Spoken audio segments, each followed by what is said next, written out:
You know how everyone has a good eyebrow and a bad eyebrow? Comment below which one of my eyebrows is the bad eyebrow and which one's the good eyebrow. Personally, I would like to know.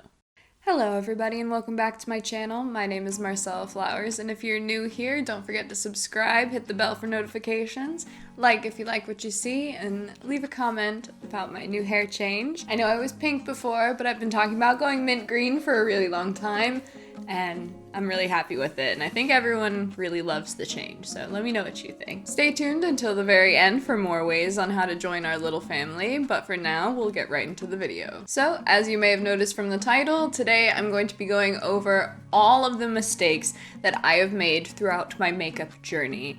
Now, I've been wearing makeup since I was like probably 11, 12, maybe younger. My mom always wore like a powder foundation, mascara, and that was kind of about it. I had a little bit of information, but not a whole lot, and definitely not very informed sources. I've probably made every mistake in the book, but I've learned from them. And so I want to save you the hassle, I want to save you the trouble, just let you sit back and learn from my mistakes. You can skip all the heartbreak and just get right to the good stuff. All right, we're just gonna get right into it. And we're gonna start from the very, very beginning, okay? So before you even start doing your makeup, you want to take care of your skin, okay? So you want to wash your face every morning and every night. You want to wash contact surfaces that are always touching your face, like your phone, your hands, your mask, your pillowcase.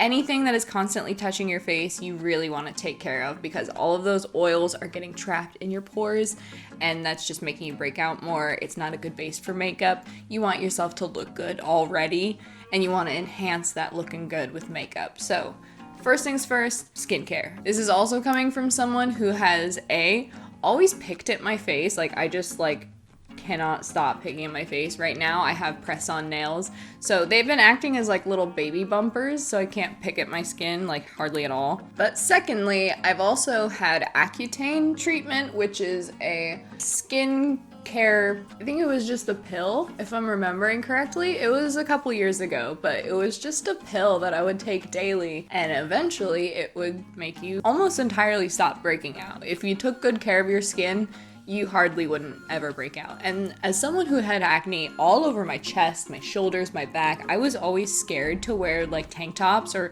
revealing clothing just because I had so much acne, and I was really ashamed of it. Accutane made me a whole lot more confident. It made me so happy personally. I had really bad acne and it boosted my confidence a lot. It's not for everybody. It's kind of dangerous, honestly, so take that with a grain of salt. So what you just saw me putting on my face was this Beauty Bakery Wake and Bake oil. It's just a nice natural oil that I think acts as a nice base because you're giving your skin some nourishment before you get started. It doesn't really act very well as a primer on its own, so I recommend something else going with it. And that is what leads me into my second tip. You want to use a primer. 14-year-old me did not know what a primer was, let me tell you. I don't think I even set my makeup. It was just cream, foundation, eyeliner, and mascara, and I think that was kind of it. So your primer acts as both a barrier between your makeup and your skin, and also as like a canvas, like a very tacky base for your foundation or whatever other products you're putting on there. It should also act as kind of a yin to your product's yang. So what I mean by that is that if you have a matte foundation, you probably want a hydrating primer, because the matte foundation is going to be drying, and then the hydrating primer is going to protect your skin against that by being hydrating in balance. If you have a matte primer, it's going to also dry while your foundation is drying, and it makes it easier to pick up when you're putting other products on. If you've ever had that problem where you're blending with a brush or a beauty blender and the product starts to lift and it starts to like make patches and holes, that's because it's too dry. And so we're going to combat this with my little e.l.f. primer mist. It's a nice refreshing mist. I think the mister's pretty good, and it's really cheap, you know, e.l.f. So with that out of the way, we're gonna move on to something you probably still don't even think about, and that is color correcting. Firstly, we all have Nikita Dragun to thank for color correction. She's the queen of it. I know it may look scary for someone especially as pale as me, but this orange is it's gonna change our lives right here. So if you ever paid attention in art class, you probably know that there are opposite and therefore complementary colors. So like green looks really good against red. So any variant of red, maybe pink, is really complementary of a green. This also applies to your skin. When you have purples, like under your eye, like dark circles, what's gonna combat that is a yellow or an orange.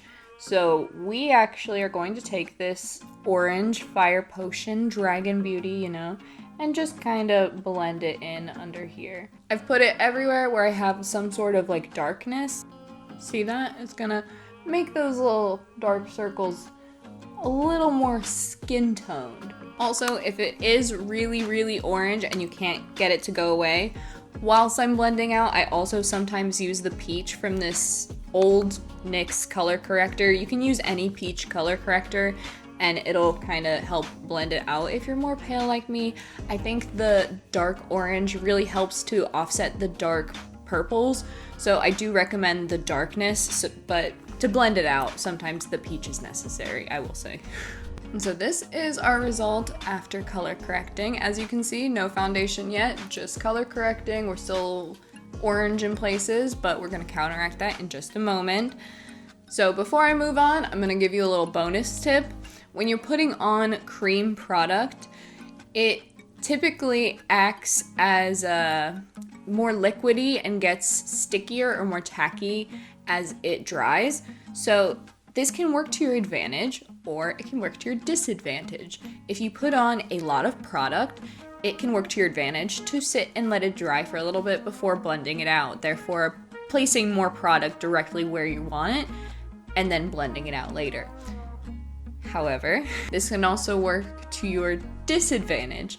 If you wanted to blend something out very finely and you waited too long and then you go to blend it out and it's not moving around as much as you wanted it to, it's kind of staying in the place where you put it, there's maybe a little ring because you just put a dot right there.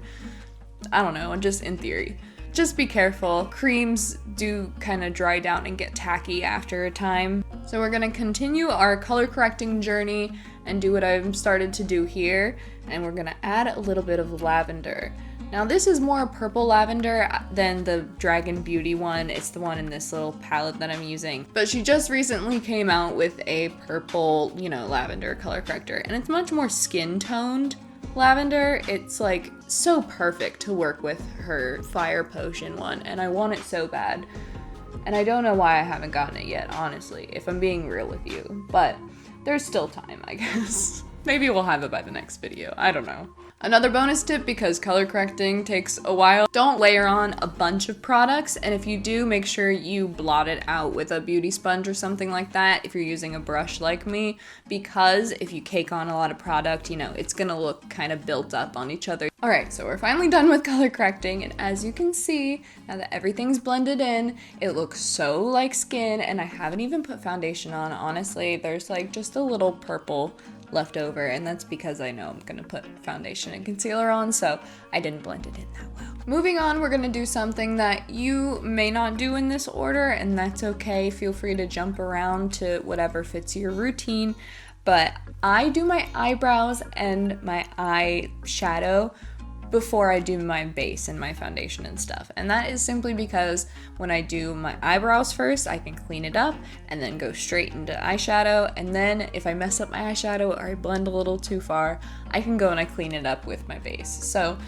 if that's cool with you guys, we're just gonna go and do my eyebrows, okay? For me personally, on my brows, I use eyeshadow and good old pencil. But for you, that may be different, and that is okay. Everyone does their eyebrows differently, and so whatever works for you works for you. That's not really a tip, that's just kind of facts.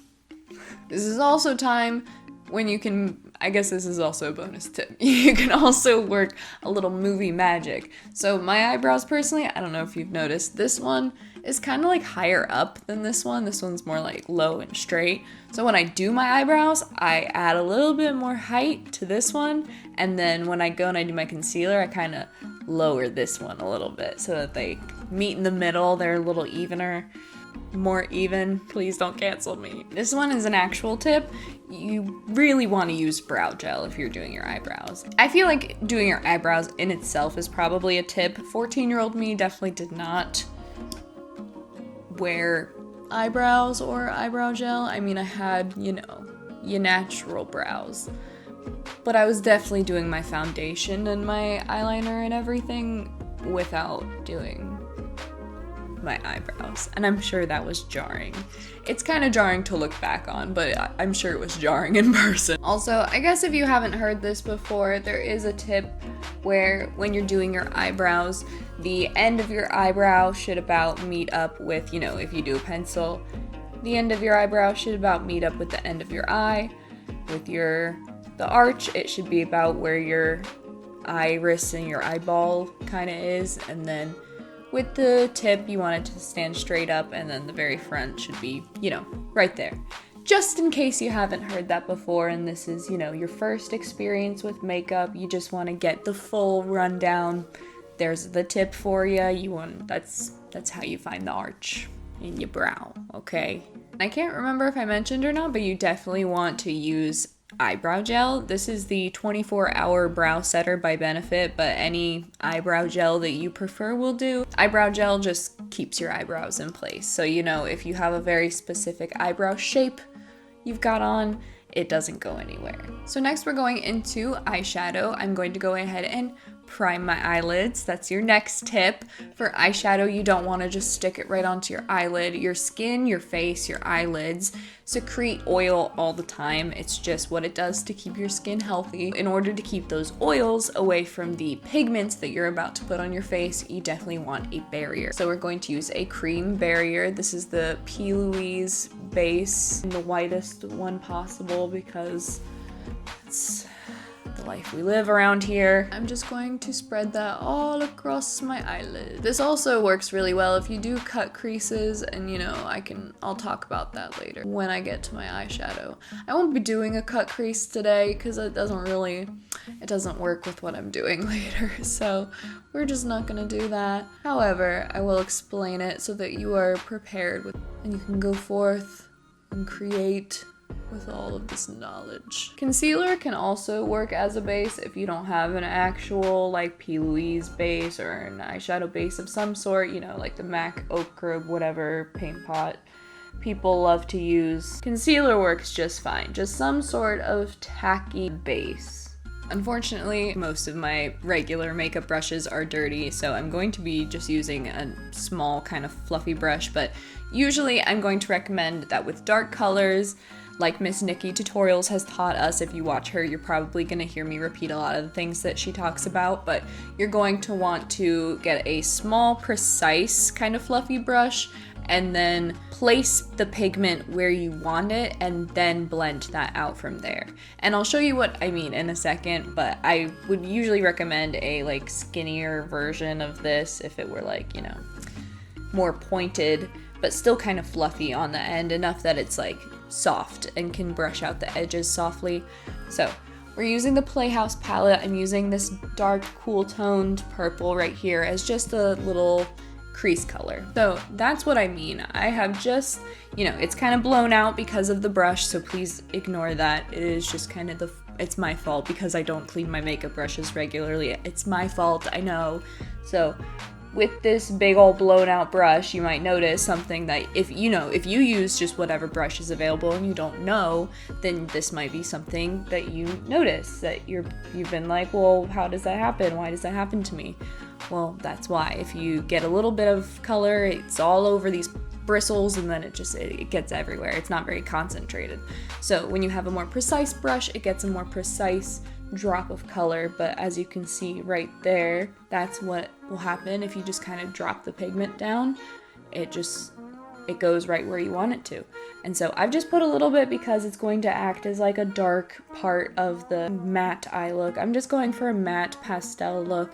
This is kind of like my everyday look when I get ready and use makeup. I just prefer a matte all over pastel eye look with a little bit of darkness in the crease to add some depth. So I'm just gonna do that for today. So once I've placed down that color, you might notice that then I am just kind of very gently going in circle motions and scratching around the edge of where that pigment is, just to blow it out and blend it out with the rest of my eye to make it look more natural. Like my eyeball is just this big old purple grape inside my head.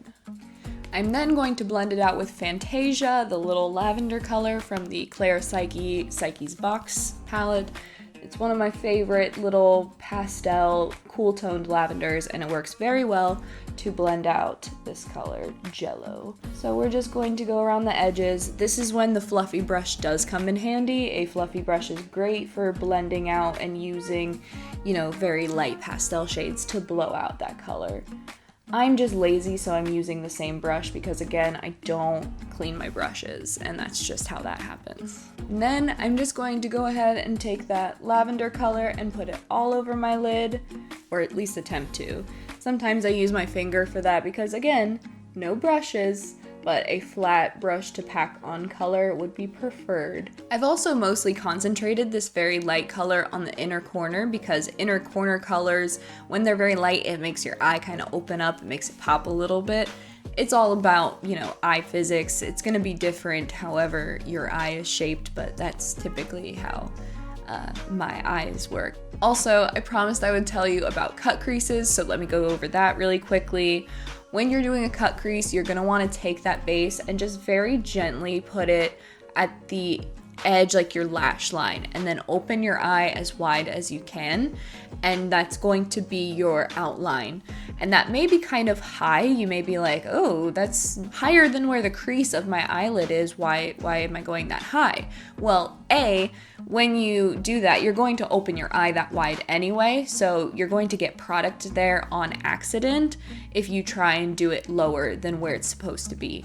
Secondly, when you open your eyes, you might notice that the crease of your eye is kind of hidden and you don't see anything. So it's important to go above your crease so that what you're working on, all this hard work you're putting into your eye look, is actually shown off and you can see it. That is all I have for eyeshadows. So now that we're done with eyes, we're gonna go ahead and move on to our base. I haven't set this with anything.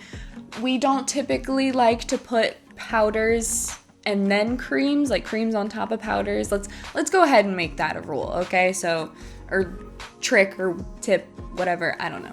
I don't know what we're doing for this video.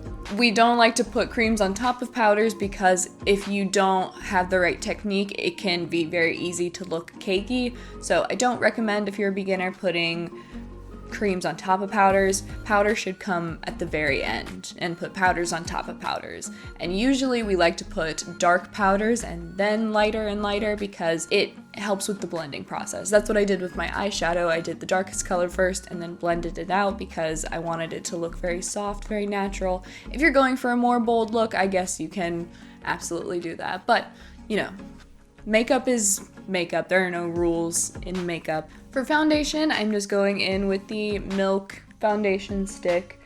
It smells really nice. It's the first roll-on foundation I've used, so I'm not totally used to it. It's also kind of sheer, and I'm very used to heavy-duty coverage foundations, so I'm not sure how I feel about it quite yet. It's very lightweight, it's very nice, and I barely feel like I'm wearing it.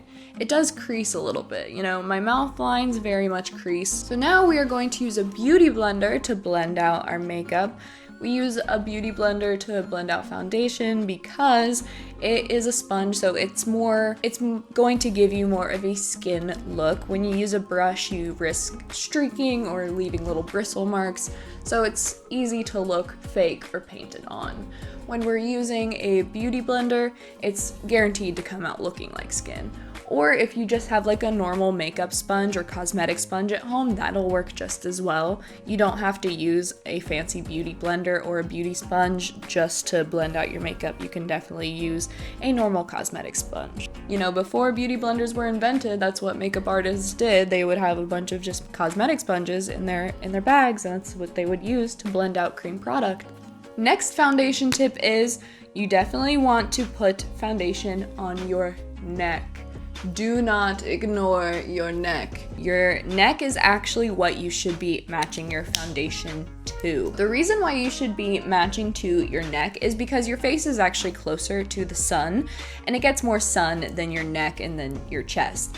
But when you go out and you do your makeup, if your face is the same color it usually is, it looks kind of funny. It looks like it's a couple shades darker. Even though it looks natural, it looks unnatural because you're wearing makeup now, if that makes sense. So to keep it looking natural, you definitely want to blend down to your neck, and you want it to be the same color as your neck. Now we've moved on to concealer. I don't actually use concealer to quote unquote conceal. It is more to brighten, so that's why I put it in the middle of my face and under my eyes. It does help with the concealing of the under eyes, but it's more concealing the color correction, which has corrected the dark circles in the under eyes. The light color is just going to brighten it up.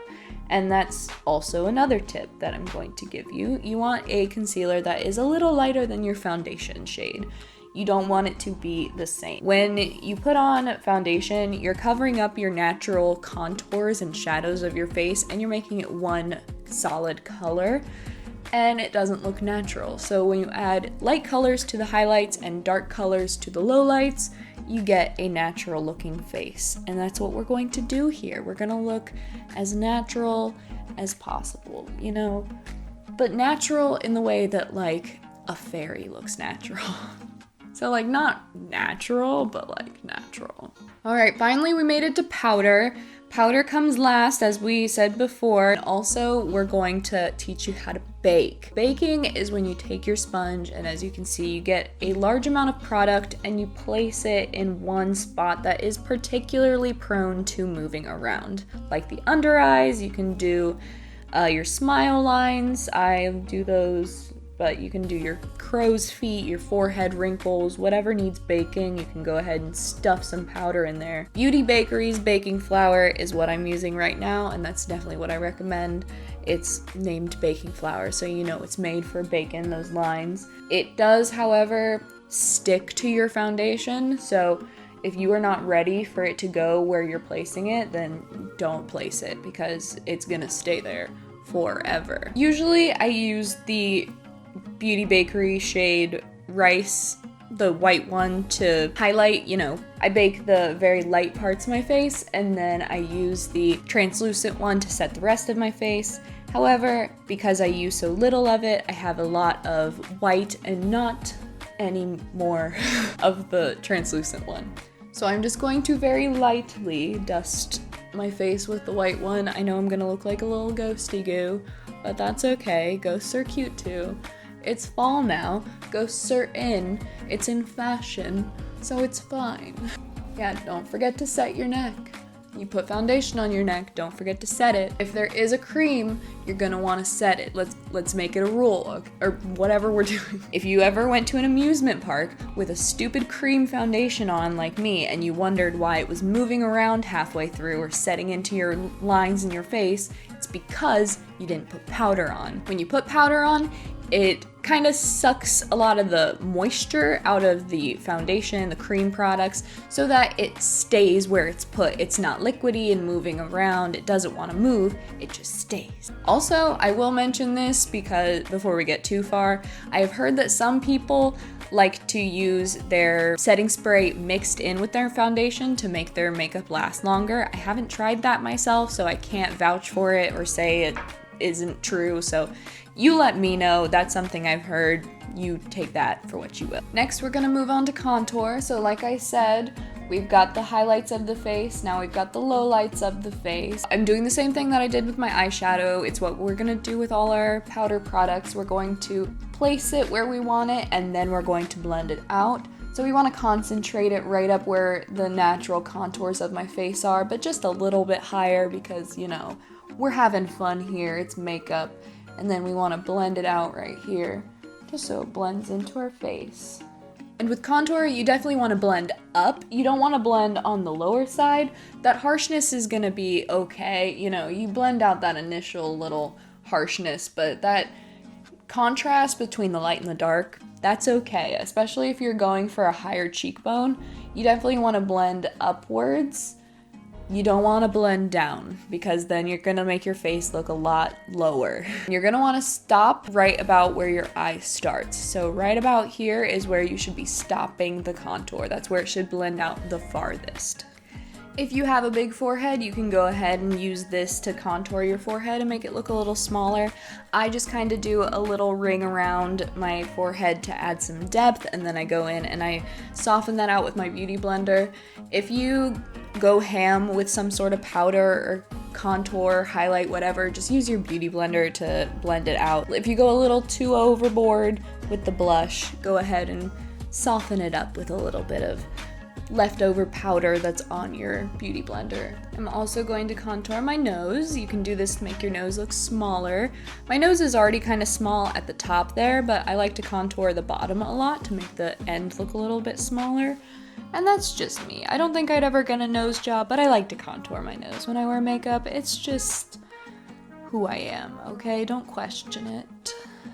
I'm also going to do my jawline. So I'd like to concentrate it right here in this little shadowy corner right here, and then slowly blend that out to the rest of my chin, just a little bit on the very end. And this is to give the appearance of a more pronounced jawline, which I don't have, you know, just like the cheekbones I don't have, the nose I don't have. We're just living the fantasy over here. That's really the truth of it. Oh, and I forgot to mention, I'm using the Dragon Beauty face palette. I'm using the shade Femme, which is this lighter one. There is Surge, which is the dark one. You can use that for more precision, for, you know, more darkness if you're a darker skinned lady, but I'm obviously very pale, so this is the perfect color for me because I am so pale. It is perfect. And like she says, it is the perfect color to blend out this one. So if you use that, there's that for you. I'm going to use BB Girl and just add a little bit of blush. We're gonna place that color right on the apples of our cheeks and just kind of stipple upwards just a little bit and then blend it out. For blush, I recommend you stop blending about where your eye is, where your iris, you know, your eyeball. Where the middle of that is, I usually stop my blush and then I move on. We're going to move on to more powders. This is not really a step, this is more like a bonus step. So another Nikita Dragon Beauty product. This was their first launch. This is their transformation powder. So this has been well loved, as you can see. I used to use this a lot, but now this has been like my baby. We are just going to take this yellow banana shade right here and we're gonna brighten up that little under eye. So like I said before, that under eye is kind of purpley, so this is going to be that final touch to really make sure that it is not bruised looking at all underneath our eye. You can also use it to clean up your contour. So like I use a kind of fluffy brush. I just use the same brush to contour my face. I don't use a skinny brush to contour my nose. So I go in with this powder later to brighten up the areas that I want to keep bright. So now we're gonna go ahead and highlight. Highlighting in itself could really be a tip because again, it's something I hadn't even experienced. It wasn't really done when I was 14.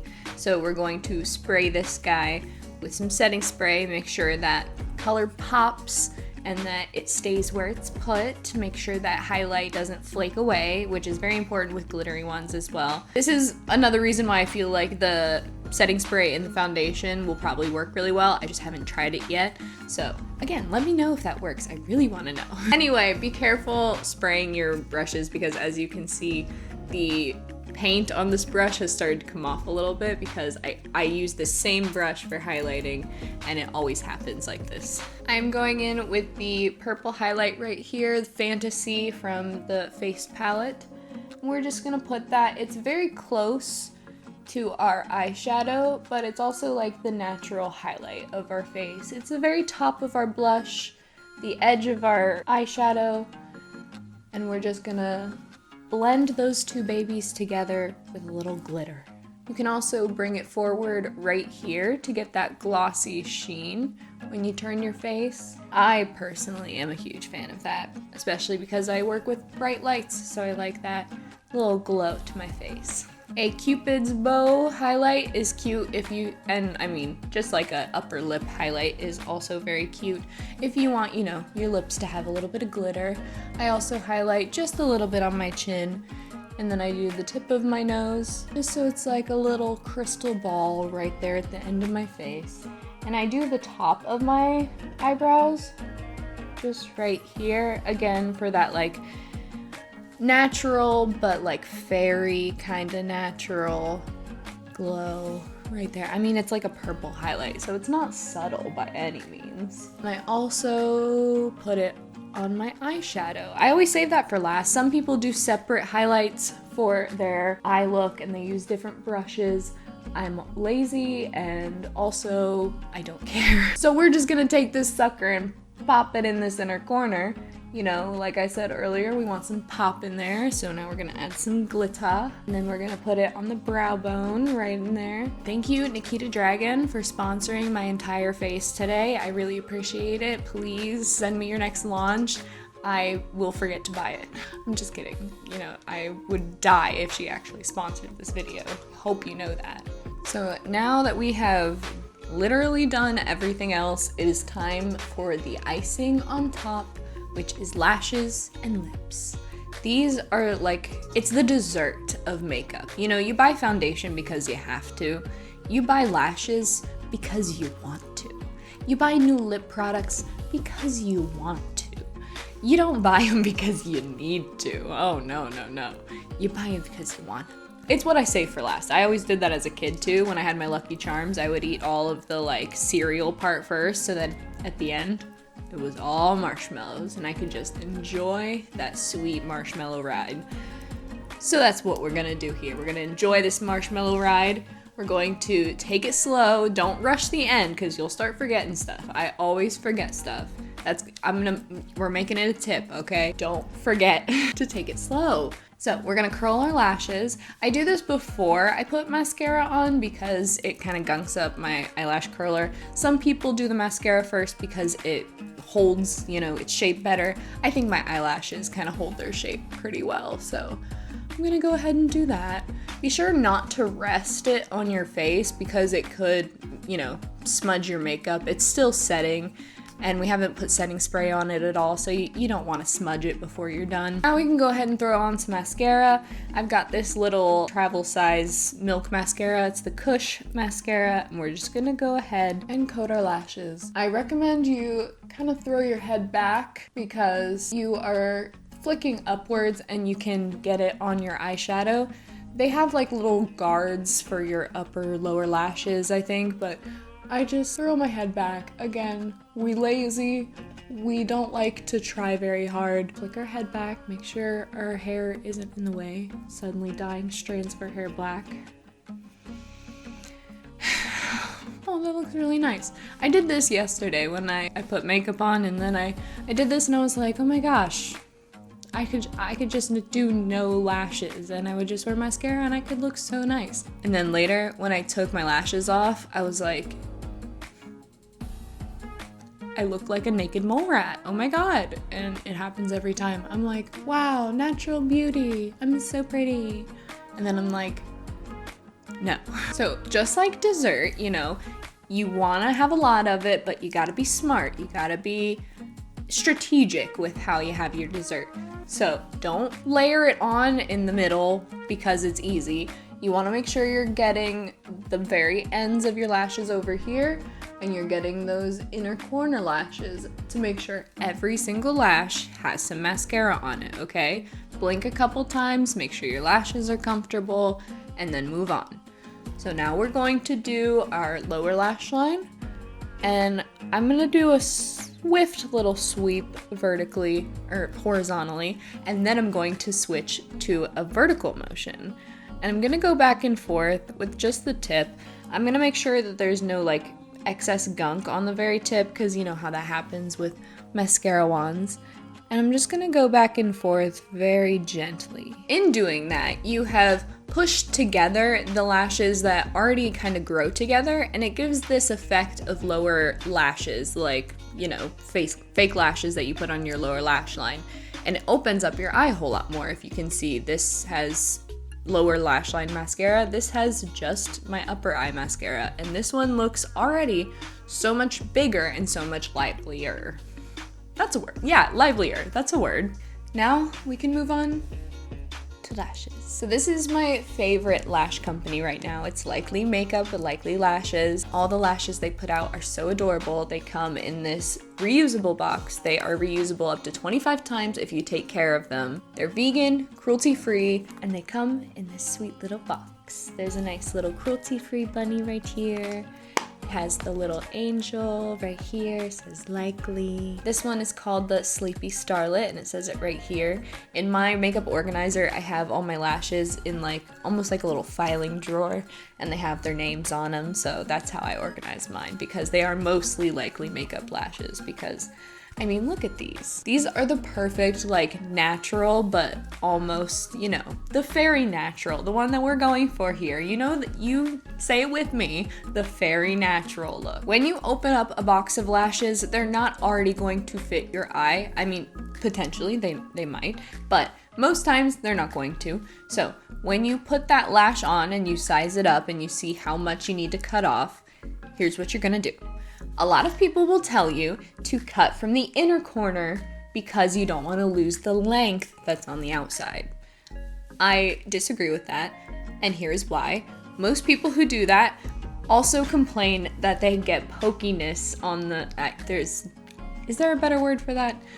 They get pokiness right here on the inner corner. They get irritation on the inner corner of their eye because the inner corner is tailored to be shorter, to not disturb your eye as much. And so when you cut off the inner corner, what you're doing is cutting away the parts that are tailored to be short and comfortable on your face. Most lashes are made with extra length at the end so that you can cut it away and size to your eye. Now, you might have noticed that I just put this lash on first try with some flimsy press-on nails on because it's not as hard as you're making it. And here's the reason why it's probably not working for you. Most people, when they first use eyelashes, fake eyelashes, they glue it straight onto their eyelid. That's because it seems sensible, you know, you don't want to glue it right to your eyelashes because what would it stick to? However, that's not exactly what you're supposed to do. You need to put it on your eyelashes, but pushed up to your eyelid where that little crease is, if you know what I'm talking about. It's hard, I can't zoom in that far, but you know what I'm talking about. Where your eyelashes meet your eyelid, that's where the lash should be glued, right up in that crease. And so that's what I've done. It is mostly sitting on my lashes, and that's why you don't see a gap very much. I could tight line my eyes, but my eyes water a whole lot when I do that, so I'm not gonna risk ruining the look. Just so you know, if you want your lashes to stay on longer, you don't want that inner corner to lift up, you don't want it to poke you in the eye, just go ahead and slap them onto your lashes and you'll be good to go. I mean, it's easy peasy. I literally just slapped it on my eye. Also, you might notice that I am bending the lash slightly, like bending it and moving it just a little bit, and that's to get it flexible and warmed up. Sometimes it gets stiff sitting in the box and you want it to bend and be the size and shape of your eye, so just give it a little movement, a little bend while the glue is drying. It also gives you something to do because the glue's drying and you're just sitting there zhuzhing your eyelash. All right, with that out of the way, we're gonna move on to our lips. It's gonna be a lot of me explaining and then doing because I can't really talk and do my lips at the same time. So listen up, lip liner. You've probably never thought about lip liner in your entire life. It's probably something your mom used to use and like not a lipstick, she just used lip liner. And some people do that. They just fill in their lips with lip liner. It's like using a lip crayon. But it is a pencil, you can sharpen it, or some they twist up, so please don't just get it and then throw it away after the tip of it goes down. You can twist it or you can sharpen it depending on what it is. Some of the newer ones are just plastic casings, you know, like plastic crayons, they twist up. So personally, the way I do my lips is the way that Snitchery has described the way she does her lips. She does a Bratz doll kind of overlined on the tops and the bottom right here, and then a underlining on the edges so that you get that kind of poofy, pouty look like a doll, you know, like a Bratz doll. So I'm gonna go ahead and do that and then show you what I mean. Here, I haven't put on any lipstick or gloss or anything on yet. So this is just the outline of my lips. I've overlined, and that doesn't mean I'm drawing on my skin. It is really the very edge of my lip, and it's on the very top and the very bottom right here. Then I have taken the very edge. Again, I'm not like missing parts of my lip and then covering with foundation, if that makes sense. I'm just getting the very edge, the very inner side, so that the lining, it darkens that edge and it gives the illusion, it's almost like contouring. It gives the illusion of smaller shaped lips. Now I'm going in with my lip and I'm doing the Plushies in Rosebud. This is one of my favorite lipsticks, I guess like liquid lipsticks. It's like a very soft liquid matte lipstick. It dries down matte, but it's very soft and you really don't even feel it there. This isn't a sponsored video. I really just love this and I wear it all the time. Alright, and the very last step I can offer you is to set your makeup. And that is it. We're gonna set our makeup and then we're good to go. It's gonna stay on and we're gonna go about our lives with better makeup, better skills, better us, Papa John's. Also, I'll mention sometimes when you're running out of setting spray or when you have a setting spray with a nozzle that's kind of older, it's got thicker droplets. If you get heavier droplets and it looks like it's messed up your makeup, it hasn't. It is just setting spray, so you can go ahead and dab with your sponge and just blend it into your makeup. You can also, I recommend doing this anyway because it blends it all together. It mixes with the product you've put on your face and it holds it on for longer. It mixes with everything, it hardens, it solidifies, and it's stronger. And that is all I have for you. That is all of the makeup knowledge I can offer you for now. I hope you enjoyed this video. I really wanted to make this for a long time, and I'm so glad I could finally make this. I think I did it justice. Please let me know if there's anything I missed, that there's something you do that I should know about you think would improve my makeup game. I'm always looking to improve. Also, if you like this top and you want to know where I got it, make sure you tune in next week and you watch my Black-owned business haul, Black Lives Matter, and it's very important that you perform consistent daily change in order to change the world. Change starts with you, and it starts with where you put your money. I have a lot more videos coming about where you put your money and thinking about where your products come from. I feel like today we are very distanced from the products that we buy, and we don't really think about where they're coming from, what's in them, what's going on with them. So as always, don't forget to subscribe, hit the bell, leave a like if you like what you see, leave a comment down below. Of course, let me know if there's anything I should know about. If you'd like to support me monetarily, you can shop my closet on Depop. You can shop merch designs at Society6. I have a Patreon for tiered rewards every month, every few months. But thank you all so much for watching this video. My name is Marcella Flowers, and I'll see you in the next one. Bye-bye.